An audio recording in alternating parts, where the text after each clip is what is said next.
माझ्यासारखे व्यक्तिमत्व असलेली माणसांच्या शब्दात खतर आज आम्ही वापस घेतो. पण आता प्रकल्प अधिकारी वृत्तीचे हे शासन घडलं पाहिजे. ताई आम्ही तुमच्या शेवटपर्यंत बरोबर आहे, काळजी करू नका. महिनाभर पाहू आपण काय होतंय, नाही तर महिन्यानंतर आम्ही सगळे महिनाभर कशाच आहे, महिनाभर एवढा टाईम नाही. सोमवारपर्यंत साहेब वेळ घ्या. ठीक आहे ना, ते पाठवतील हां कारण त्यांना करायची बरं 3 दिवस सुट्टी आहे प्राधान्याने. मग ते सोमवार नंतर शासकीय सुट्ट्या पण आल्या ना, करू घेऊ ठीक आहे. चला साहेब. घ्या थोडं थंड आहे, हळूहळू घ्या कारण 2-3 दिवस काही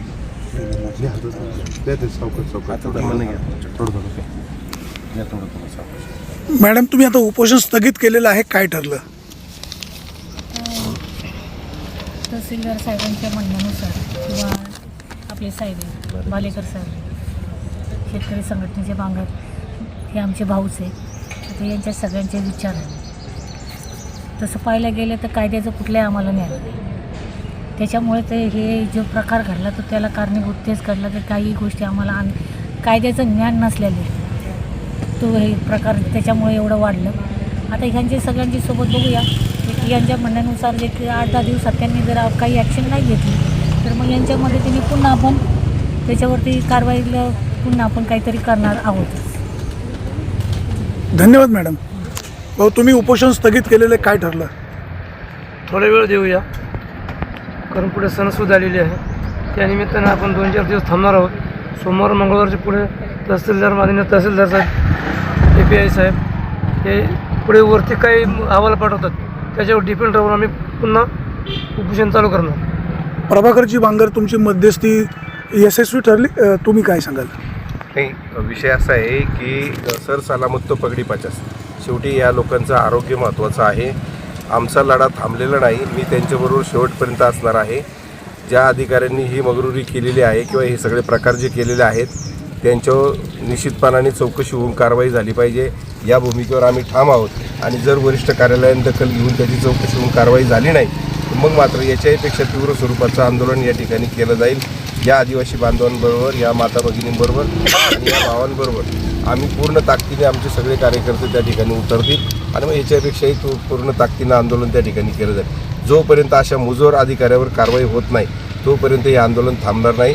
तूर्त हे आंदोलन आम्ही स्थगित केलेलं आहे. याचा अर्थ हे आंदोलन आम्ही मागं घेतलं असं नाही. शेवटी सणसुदीचा काळ आहे. त्यांचं आरोग्य पण महत्त्वाचं आहे. घरची लोकं पण त्यांची वाट पाहत आहेत, चिंतेमध्ये आहेत. आणि ही सगळी परिस्थिती पाहून आता आमच्यासारखी माणसं नेहमीच त्याच्यातनं गेलेली आहेत म्हणून त्यांनी पण आमचं ऐकलं. त्याबद्दल मी त्यांचे पण धन्यवाद व्यक्त करतो. आपण सगळी मंडळी आली, तहसीलदार साहेब आहेत, बालेकर साहेब आहेत आणि ती सगळी मंडळी आली म्हणून याच्यातनं हा मार्ग निघाला. आदिवासी एकजुटीचा विजय असो. आदिवासी एकजुटीचा विजय असो. पाटलांना भेटा आणि म्हणा या आमच्या याला घोडा लावणारे आणून ठेवले का इथं. आंबेगावच्या तहसील कार्यालयाबद्दल तुमचं काय मत आहे? आता हे तहसीलदार यांचं नावसुद्धा मला माहिती नाही. पण यांच्या कार्यालयात मी 2 वेळा गेले. एक सामान्य माणूस अतिशय फाटक्या तुटक्या कपड्यातला 7-12 घेऊन त्याचं काय म्हणणं होतं, कोणी त्याला शिपाईसुद्धा आतमध्ये घेऊन जात होते पण तो व्यक्ती पटकन गेला आणि साहेबांना डायरेक्ट हाताला धरून म्हणतो, हो साहेब माझं म्हणणं आहे का. ह्या व्यक्तीने त्यांच्या हातातली कामं बाजूला ठेवून पहिलं शिपाई बाहेर काढायला लागलात म्हणे ना हे माझ्या वडिलांचं सामान आहे यांचं पहिलं म्हणणं आहे. तुम्ही ह्या चांगल्या व्यक्तिमत्वाचा आज आपल्याला तहसीलदार भेटला आहे ना त्यांच्या खरोखर आम्हाला खूप खूप मानते त्याबद्दल त्यांनी.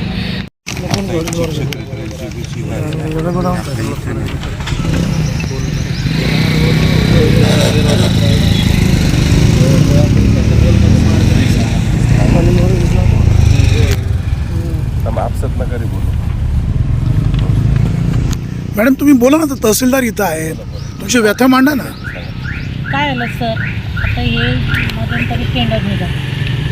ते टेंडरच्या निघाले होते तर आता मी आमचा एक विद्यार्थी ते शाळेला म्हणून मी त्या ऑफिसमध्ये आज त्याला सोडायला आले का त्या ऑफिसमध्ये गेले तिथे मला ज्या बोर्डवरती दिसलं तिथं टेंडर निघाले. मी तिथे त्या कर्मचाऱ्याला विचारलं, म्हणलं हे निवडू शकतो म्हणे तुझ्याकडे काही संस्थेला तुझे लायसन आहेत का, म्हणजे जे फूड लायसन अमकं लायसन.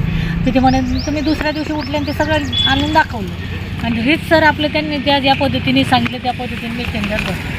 टेंडर भरल्याच्या नंतरला 4 तारीखला ते टेंडर ओपनिंग होणार. 4 तारीखला मी इथे येऊन विचारलं टेंडर कोणी ओपन काय झालं सांगितलं. बसा खाली. संबंधित सगळ्या टेबलवरती सगळ्या अधिकाऱ्यांना मी विचारलं म्हणे टेंडर का नाही ओपन झालं. ते म्हणले आपले PO साहेब आले का तू त्यांना विचार, आम्हाला काय विचारायचं नाही. आणि मध्ये 2 दिवस सुट्ट्या होत्या.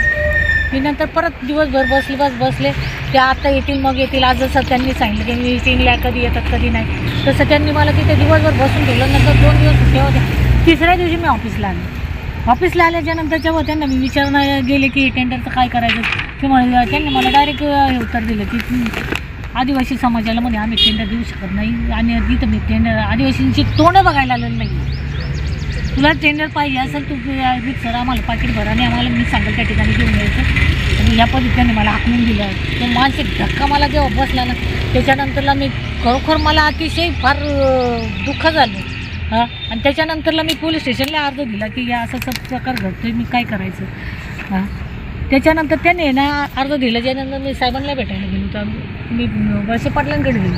मला त्यांनी 1 कोटीचं नोटीस काढलं. माझ्या भावावरती आज मरणाच्या दारातून आलेला माझा भाऊ, ज्याचं हृदयाचं ऑपरेशन झालं, त्याला आणून ते म्हणे माघार घे आणि केस करू नको. मी अक्षरशः केस मागे घेतली, पण तरी पण त्यांचं काही हे झालं नाही. म्हणून ते पण आमच्या बचत गटांची तपासणी करायला कुरवंडीला सगळ्या नको त्या गोष्टी वेटीत धरायचं. माझी 10 वर्षापूर्वी भेटलेली मशीन तू आजचे तिथं तपासायला येणार का ही मशीनीची आहे की नाही. हां, मग ह्या सगळ्या गोष्टी तो एक जण पाळायला लागला आणि मानसिक त्रास द्यायला लागला. माणूस तिथे घोडेगावला आलं. घोडेगावला तू कोणीतरी पालखीवर ठेवणार, तू याच्याशी बोलते का त्याच्याशी बोलते, तुला काय करायचं. मग या पद्धतीने त्याचं काम चालू झालं आणि मग दम देऊ लागला. करून काय करणार, शेवटी तुला माझ्याच पाय पडायला लागलं. म्हणजे हे तुमचं बोलणं झालं. बरं ठीक आहे, तू माझ्याशी बोललं. तू अनेक आमच्या आदिवासी समाजातले ज्या लाभार्थी जिथपर्यंत गेला त्याने ते डिवोर्सलंच. आजच्या घडीला आमची एक आदिवासी शाळेवर कर्मचारी, तिला त्याच्या घरी धुणं भांड्याचे काम करायला न्यायची काही गरज आहे का. हां, मग तुला जर आज ती कुठे सोनावळ्याच्या शाळेवरती कर्मचारी, तिला कामाला कुठे नेतो नारायणगाव, एवढ्या लांब तिला तो धुणं भांड्याचे काम करायला शाळेचं काम टाकून तिकडे. आज वडगाव मावळे आमच्या मुलांवर लैंगिक अत्याचार झाले. आज 2 शाळेच्या विद्यार्थ्यांवर लैंगिक अत्याचार झाले. कोणी त्यांची दखल घेतली? कोणीच नाही. काय झालं त्यांचं? काहीच नाही. हा कातकरी समाजाचा मुलगा, याच्यावर सुद्धा तुम्ही अन्याय करायचं. मग एखादी आमची आदिवासी मुलगी ऑफिसमध्ये गेली, ती ठाकर असू, कातकरी असू, महादेव कोळी असू, त्यांची कपड्यांचे थोडंसं वेगळंच आहे. तर तुम्ही त्यांना म्हणायचं का तू इथपर्यंत साडी नेसली, तुझ्या केसाचा अवतार कसा. आता तुम्ही म्हटलं ही तुझं मते मॅडम तुझे केस बरोबर नाही, आम्ही तुझ्याबरोबर बोलणार नाही. मग हे त्याने बोलायचं का. मग हे जर तू आमच्या आदिवासी समाजाला जर तुझं हे असेल तर मग असं अधिकारी आम्हाला नको. त्याकरता आम्ही पोषणला बसलो, आम्हाला अधिकच नाही. नुसतंच माझ्यावरती करतोय किंवा मुकण्यावरती मुकण्याला असं बोललं आहे असातला भाग नाही. तू प्रत्येक आदिवासी तिथे गेला का त्याला तू असंच आहे. आज त्याची इतकी दहशत आहे त्या अधिकाऱ्याची, त्या आदिवासी व्यक्ती त्या ऑफिसमध्ये जाते. मग जर आदिवासी ऑफिसमध्ये आदिवासींसाठीच जर एवढी दहशत असेल तर आम्ही जायचं कुठं, आमच्यासाठी काय आहे हा प्रश्न आहे. म्हणून मग याच्यासाठी कुठेतरी आम्हाला हा अधिकारीच नको म्हणून आम्ही आता तिथे उपोषण शेवटचा पर्याय या याच्यामुळे आम्ही इथे बसलो. आता हा आमचा कातकरी बांधव, या तुझी माहिती सांग. नमस्ते, मी राजू मुकणे, आदिम कातकरी महाराष्ट्र राज्य संघटनेचे जिल्हाध्यक्ष. 13 तारखेला मला बोलवलं गेलं त्यांनी.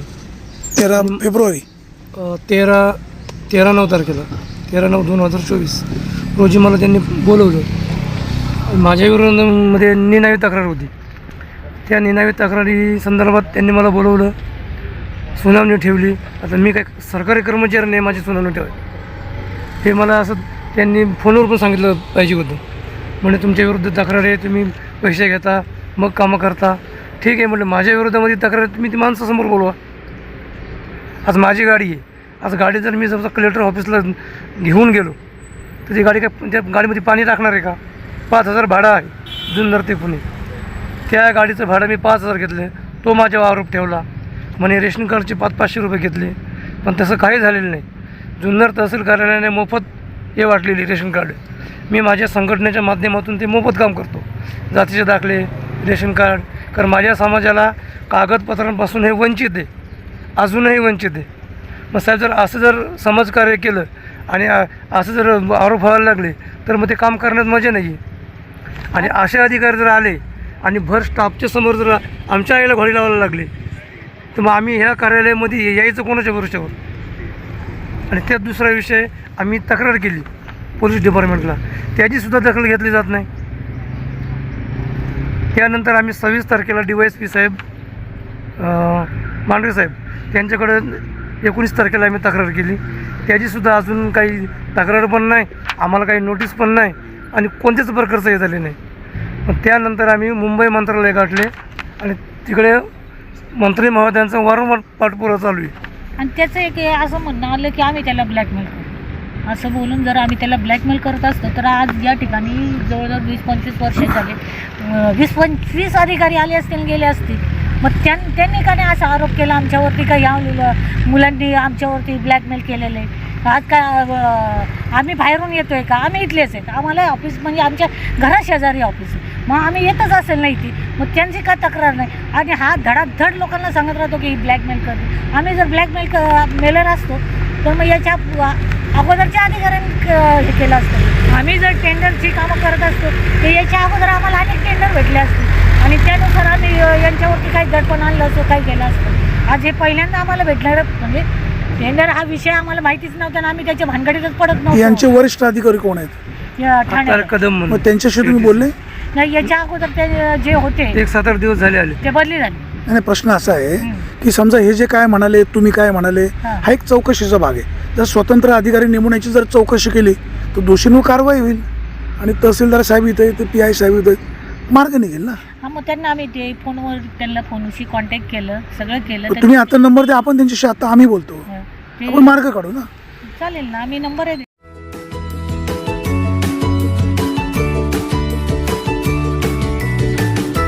बातम्या शेतीच्या,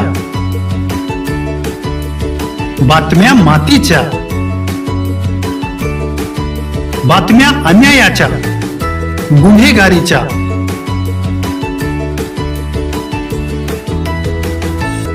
राजकारणाच्या आणि समाजकारणाच्या, शोषणाविरुद्ध बुलंद आवाज, जनसामान्यांच्या हुंकाराची गाज, सत्कार्याला प्रोत्साहन, दुष्कृत्याला अनुशासन, निर्भीड, निस्पृह, सडेतोड, बेधडक आणि रोखटोक म्हणजेच विघ्नहर टाइम्स. शोध बातमीचा, ध्यास सत्याचा. आपलं चॅनल, आपली बातमी. सबस्क्राईब तर कराच, पण बेल आयकॉनवर क्लिक करायलाही विसरू नका.